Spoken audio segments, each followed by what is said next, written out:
अगर रात में चांद तुम्हारी रोशनी बनता है तो सुनो, चांद की उत्पत्ति की कहानी जितनी पुरानी है उतनी ही रहस्यमयी भी है। आज से लगभग 4.5 अरब साल पहले जब हमारा सौर मंडल एक रहस्यमयी जगह था, तब हमारी धरती का एक भयानक टक्कर हुआ था। उस समय सौर मंडल में कई ग्रह और पिंड अपने अपने स्थान पर स्थापित हो रहे थे। थिया नाम का एक मंगल ग्रह जितना बड़ा पिंड हमसे भिड़ गया। यह टक्कर इतनी जबरदस्त थी कि धरती और थिया दोनों के बड़े हिस्से टूटकर अंतरिक्ष में बिखर गए। इस टक्कर से अंतरिक्ष में मलबा उड़ने लगा जो धरती के चक्कर लगाने लगा। यह मलबा धीरे धीरे एक डिस्क के रूप में फैल गया जो धरती के चारों ओर घूमता रहा। समय के साथ गुरुत्वाकर्षण ने अपना जादू दिखाया और उस मलबे को खींचकर एक साथ जोड़ दिया। इस प्रक्रिया में लाखों साल लगे, लेकिन अंततः यह मलबा एक गोलाकार पिंड में बदल गया। इसी से बना हमारा चांद। यह चांद धरती के चारों ओर घूमता रहा और धीरे धीरे अपनी वर्तमान स्थिति में आ गया। वैज्ञानिकों ने यह कहानी चांद से लाए गए पत्थरों को देखकर समझी है।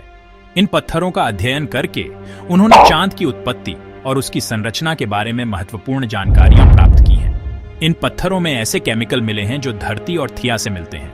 यह इस बात का प्रमाण है कि चांद का निर्माण धरती और थिया के मलबे से हुआ है। इससे पता चलता है कि इनका इतिहास साथ साथ जुड़ा है।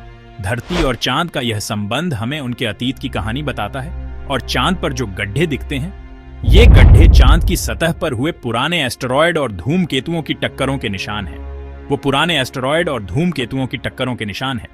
ये टक्करें चांद की सतह को आकार देने में महत्वपूर्ण भूमिका निभाई है। तो अगली बार जब तुम चांद को देखो तो याद रखना, ये सिर्फ रात के आसमान का एक खूबसूरत चेहरा नहीं है। ये हमारे सौर मंडल के इतिहास की एक महत्वपूर्ण कड़ी है। ये उस भयंकर घटना की याद दिलाता है जिसने हमारी दुनिया को बनाने में मदद की। यह घटना हमें यह भी सिखाती है कि ब्रह्मांड में हर चीज का एक कारण और परिणाम होता है। जिज्ञासु बने रहो अंतरिक्ष प्रेमियों। चांद की कहानी हमें यह सिखाती है कि हमारे आसपास की दुनिया कितनी अद्भुत और रहस्यमयी है।